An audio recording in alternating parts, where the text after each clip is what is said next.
It has started. Okay. First things first, we all know who I am, Cindy Fleming with Addiction Recovery Centers. I want to talk to you today about underage drinking. We've recently, with Addiction Recovery Centers, we're working with Lifeways now, and we're actually starting a new program with Lifeways.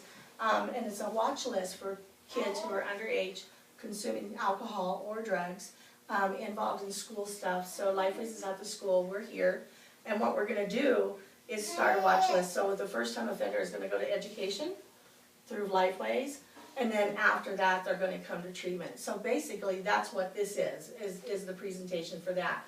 And I want you guys to think, because I know that you have a young daughter, and I know that you have a son, and other children, and Heidi does as well. And if you think your children are, what, 10 years away from being 16?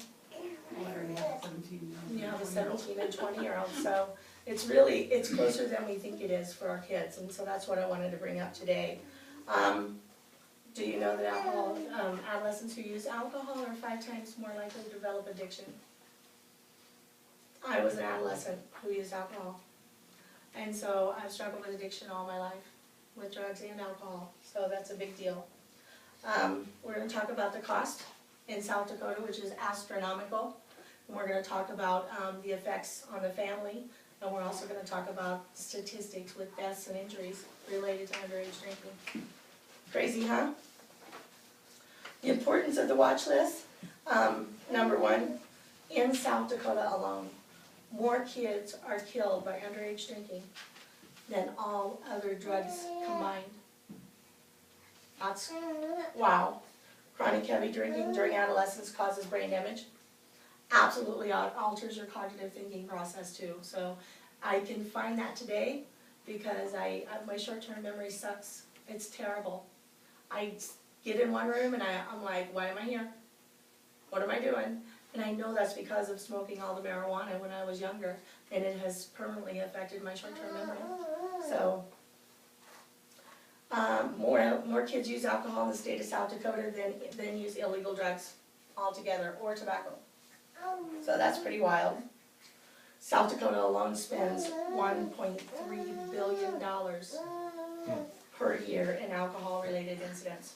Just in alcohol, $1.3 billion. If we look at the nationwide statistics, it's roughly $15 billion a year. Hospitalization, FAS, fetal alcohol syndrome, unplanned pregnancies, by kids who drink and end up getting pregnant. The state of South Dakota spends more money on underage drinking incidents than all other drugs combined. The number of alcohol-related deaths and injuries in South Dakota, number one, astronomical and frightening. $54 million a year just in missed work from people who are involved in alcohol-related accidents in South Dakota. The big deal is that it's just South Dakota. It's not like all over the world. It's South Dakota. So Custer's not a big community. However, we have kids every single day that go to school who either possess illegal alcohol or drugs, use or have used it in the last couple of days. 75% of South Dakota adolescents and teenagers admitted to drinking alcohol at least 3 times in the past week. Jeez. 75%. So roughly 25% of kids are not. And parents have been proven statistically to have more to do with underage drinking than their friends.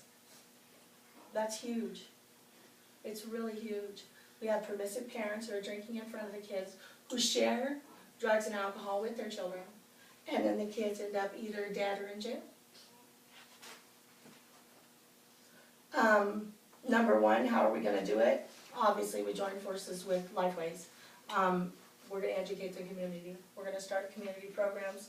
We have the community watch list, so we're going to do that. We have child protection teams, so we get to intervene before DSS takes the kids, which is really, really cool. We're going to focus the community on drinking more than smoking cigarettes. We have a lot of advertisement in the community that stresses against tobacco. However, we don't have a lot.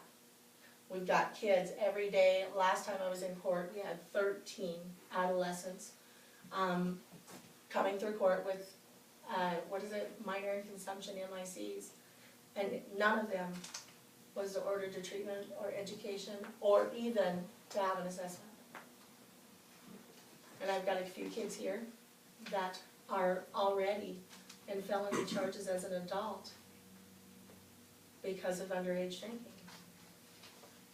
We're gonna work with the state, tribal, and local authorities. We're gonna make it easier for young people to get involved.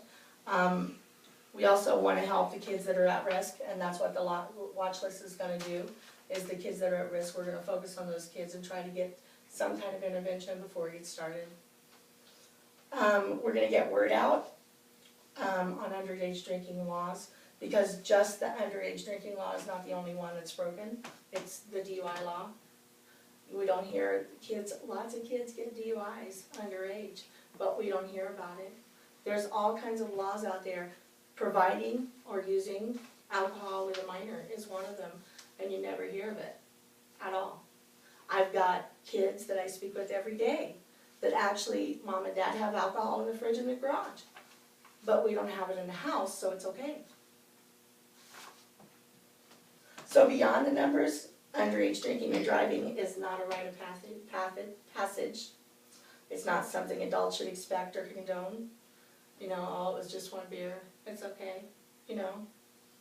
When a teen is injured or killed in a cab crash caused by underage drinking, the impact goes far beyond that, and it really does. I know of a kid who got paralyzed in a drinking and driving accident when I was in high school, and it floored us, but nobody knew what to do with it. Nothing was done, education was not done. But the deal with today is we have technology, we have the information, and we have people who are in treatment centers who focus on underage and adolescent groups. So that's a really big deal, but what we gotta work on in Custer is educating the community and educating the parents and educating the kids. Even the teachers at school don't know a whole lot about it, you know. Statistics give us numbers of underage drinking reports, car crashes, deaths, and injuries. People give us a glimpse into the heartbreak beyond the numbers. We always see it when it's way too late.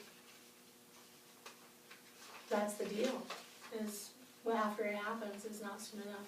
So that's what we're gonna do with the watch list, is to get people involved. So what I want you guys to do is think about that, because you got kids coming up and coming of age. So think about how you can get involved and intervene with schools and people. If you hear of somebody that's struggling, try to get them information, okay? That's it. You're all done.